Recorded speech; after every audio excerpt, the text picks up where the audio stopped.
Our last edition showcased the level of dilapidation of the Apapa Tinkan Island Port Road. Well, if you thought you've seen the last of such stories, you might have to think again as we bring you what the Warri Refinery Road looks like. This story is inspired by a picture sent in by Mamus. Traffic build-up on this road, as seen in this eyewitness video, is normal because it's an all-important road in Delta State. One of the things that is causing the hold up. And so it is the stretch from the old Nigerian Ports Authority NPA gate to the new NPA gate, Warri Delta State. Inside the water is that bad, and that's why you see vehicles dodging that route. This eyewitness video shows one more reason vehicular traffic is high. Potholes dotting every part of the road.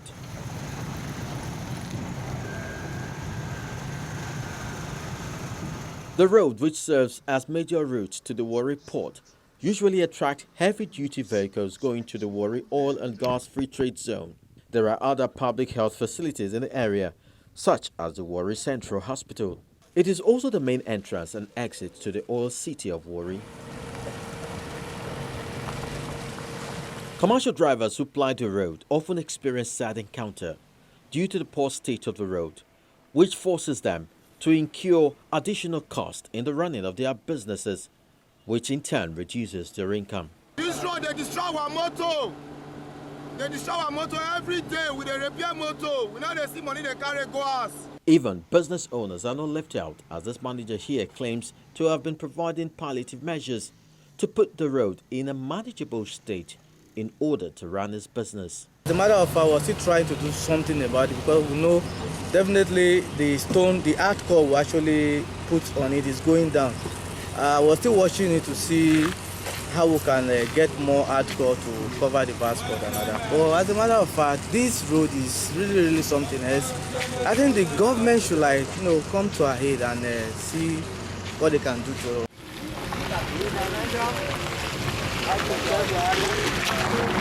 The advantages of the maintenance and or reconstruction of this road cannot be overemphasized. Many believe that once it is in a good state, there are tendencies of an improved economy here.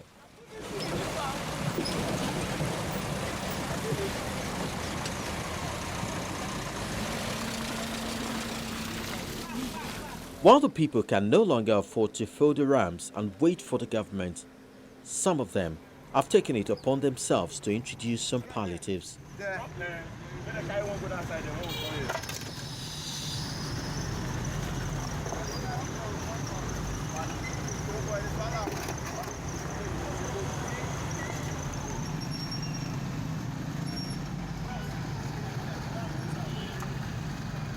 They've brought in hardcores within the scope of their financial capacity, and they've also embarked on the clearing of the drains, apparently showing the government the way to treat an area where so much revenue is made.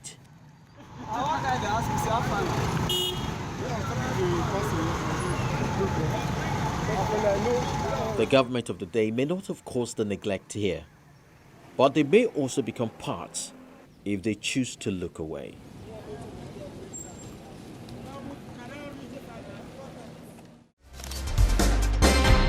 Douglas Street, Owerri, seems to be in the eye of the storm as dirt takes a major part of the area. The state government doesn't seem perturbed by the situation, and the people are worried about this. An eyewitness to Chukwu sent us this picture. This is the popular Douglas Road within Owerri, the Imo State capital. It's the major road that leads to the Ikoku Market, also known as Douglas Market, the biggest market in Owerri. For close to 2 weeks, this refuse has been left unattended to by the state government and also by the local authority of the market. And as such, this has been greeted by so much controversies. It's almost 2 weeks and 3 weeks now. I never passed that place because of that dustbin. So because I cannot pass in, you're having the odors of that dustbin. Everywhere you're smelling. So that's why you're begging the government to come and remove the dustbin. That is the problem. I'm even pleading to the government especially my governor. Let him forget about all the trash about what people are saying about his government. Let him go down on his normal way and remove that. And let their conscience spill them.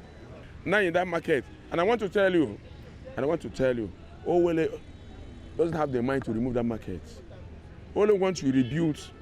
He wants to give the aesthetic touch of that place. But you and I and people who are around who doesn't know what is actually going on, they think they want to remove it. He wants to remove that place and make it, not all these street sellers will not be there because they made that place very, very dirty and annoying. There's been a tussle between the state government and the indigents of the Warri community over the relocation of the market, as the government has maintained that the market is wrongly located. This has led to even a court action. The refuse dump at the Douglas Road is an eyesore. It's something that the society should condemn. You want to ask me who are responsible for removal of the refuse dump, I will tell you. The government has a complete social responsibility to remove the refuse dump. And I don't know what actually is happening to it. We have done some publication also about it. The government is saying that there is a court injunction that restrains them from going there. But the court injunction has nothing to do with health. We're talking about the life of the Imo people and the Nigerian in general. So can court ask the people to die because there is a case in court? So the government has a responsibility to go and evacuate that refuse. So that this is about health. If one person is infected, he will transfer the infection to another person. And the thing will continue. We never know who can be a victim. For now, the government has not said anything about the relocation of the market or even clearing of the refuse. However, the traders in the market have continued to litter the place with dirt, while the local authority has also refused to take any action. Meanwhile, the continued presence of the refuse here is a looming epidemic, as movement around the area is unhealthy, owing to the fact that Douglas Market is a very important market in Owerri.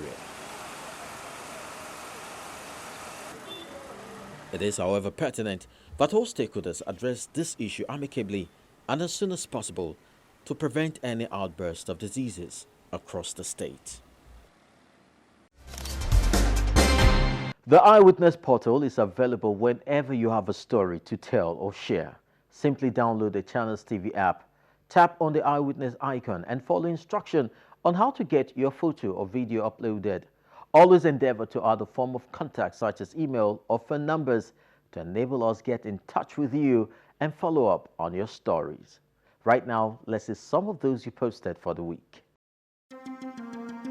Abu Hanif sent a photo of a dilapidated link bridge in Oyo Ishenyi.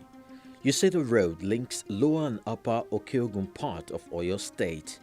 You call this a bridge to danger, and so you want government intervention as soon as possible. Imane Siet's photo reveals the state of abandonment of the Office of Local Education Authority, ABAC, in Akwa Ibom. You claim with a fallen wall and a blown-off roof, people still work within the building. Steve thinks the government should declare a state of emergency on the Mina Suleja Road, which has become a death trap. You decry the level of neglect there. Austin is concerned about the safety and health of passengers on abnormally congested El Rufai buses moving from Inyanya to Abuja. You are calling on the Federal Road Safety Corps to do their jobs and stop permitting what you call irresponsibility.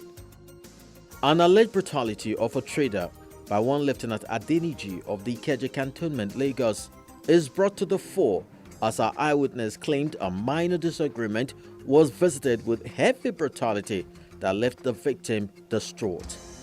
You hope justice is done to put an end to issues such as this.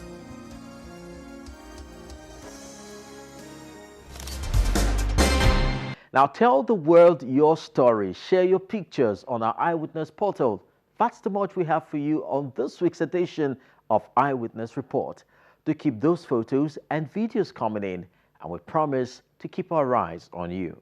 Till next week, I am Chris Elems. Bye-bye.